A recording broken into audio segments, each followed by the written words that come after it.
আসসালামু আলাইকুম আপুরা ভাইয়ারা, আশা করছি যে যেখানেই আছো আল্লাহর অশেষ রহমতে ভালো আছো, সুস্থ আছো।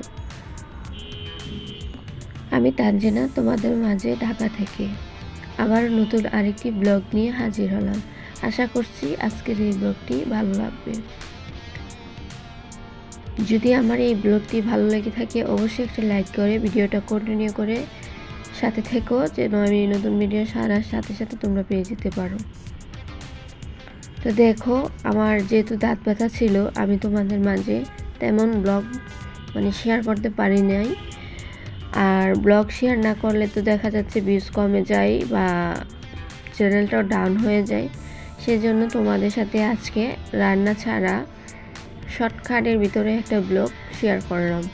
আশা করব পুরোটা ব্লগ তোমরা ফুল ওয়াচিং করে দেখে নিবা। তো এইখানে রাত্রিবেলা ইউটিউব থেকে দেখে দেখে একটি ফুল বানানোর চেষ্টা করতেছিলাম। ফুলটা হয়েছে, কেমন হয়েছে জানি না, তাই তোমাদের সাথে একটু শেয়ার করলাম যে এখন ইউটিউব থেকে অনেক কিছু শেখা যায় চাইলে, যদি আমরা চেষ্টা করি তাহলে। আমার অনেক আপু ভাইয়েরা আছে যা অনেক শেখার মতো কিছু ভিডিও শেয়ার করে আমাদের সাথে। তো ওইখান থেকে দেখে আমি এই ফুলটা বানিয়েছি। আর এদিক দিয়ে দেখো আমার বড় বাসরের মেয়ের নাতনি, বলতে গেলে আমাদের নাতনির জন্মদিন গিয়েছিল। তো তেমন কিছু আয়োজন করে নাই, শুধু ঘরে কেক এনে ওরা খেয়েছিল। সেজন্য মাহাদির জন্য 4 পিস কেক দিয়েছিল। তো এইখান থেকে মাহাদি কিন্তু কেকটা খায় নাই, আমি তোমার ভাইয়াই সবাই কেক খাইছি।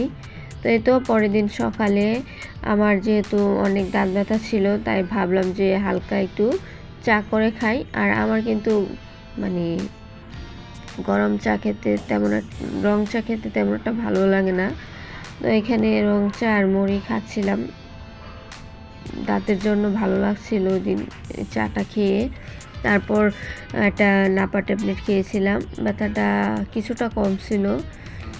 তো ফাইনালি আমি কিন্তু তোমাদের আমার ইউটিউব থেকে দেখে যে ফুলটা বানিয়েছি দেখিয়ে দিয়েছি। তো তোমরা অবশ্যই কমেন্টস করে আমাকে জানাবা কেমন হয়েছে ফুলটা। তো প্রথম দিন চেষ্টা করেছি, আমি কিন্তু আর এভাবে ফুল বানাই নাই। আমার সাথে স্কুল জীবনে অনেকেই এভাবে ফুল বানিয়েছে বা আমার ছোটো বোনরাও বানিয়েছে, কিন্তু আমি এভাবে বানাই নাই। এই প্রথমবার ইউটিউব থেকে চেষ্টা করে একটা ফুল বানিয়েছি। তো যাই হোক, সকালে রাতে যে প্লেট বাটি ধুয়ে ঝুড়িতে রেখে দিয়েছিলাম এগুলো এখন গুছিয়ে নিচ্ছি। তো এই তো দেখো সবগুলা গোছানো শেষ প্রায়। আর দেখো রাতে যে কেকটা খেয়েছি তোমার ভাইয়া আর আমি দুইজনে 2 পিস খেয়ে মাহাদির জন্য রেখেছিলাম, কিন্তু মাহাদি কেকটা খায় নাই কেন জানি না, পরে আমি খেয়েছিলাম। তো এদিকে মাহাদি ওঠার পর আমি মশারিটা উঠিয়ে বিছানাটা গুছিয়ে নিচ্ছিলাম। আজকে যেহেতু রান্নাবান্নার ভিডিও তোমাদের সাথে শেয়ার করি নাই, তাই এগুলি শেয়ার করলাম। ভিডিও না দিলে আবার চ্যানেলটা ডাউন হয়ে যাবে। তো এইখানে আমি বিছানাটা গুছিয়ে নিচ্ছিলাম আর মাহাদি আমাকে অনেকটা করতেছিল। আর ক্যামেরা অন করলে যদিও মাহাদি দেখে তাহলে একবার অন করে একবার অফ করে এমন করে আর কি। তো এইখানে অন অফ করে আবার ও নিজেই অন করে দিছিল অফ করে। তো যারা আমার ভিডিওটা এই পর্যন্ত দেখে চলে এসেছো, প্লিজ যদি ভিডিওর কোনো অংশ ভালো লেগে থাকে অবশ্যই চ্যানেলটাকে সাবস্ক্রাইব করে পাশে থেকো, আমাকে সাপোর্ট দিও। আমি তোমাদের ছোটো বোন বরাবরের মতো তোমাদের কাছে এই জিনিসটা চেয়ে নিচ্ছি, সবাই আমাকে সাপোর্ট করে পাশে থেকো।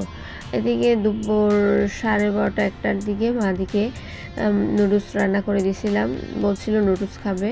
তো নুডলস রান্না করে দিয়ে সন্ধ্যায় একটু আলুর দম করার চেষ্টা করেছিলাম। তো সবাই ভালো থেকো, সুস্থ থেকো, আল্লাহ হাফেজ। ফুল ওয়াচিং করে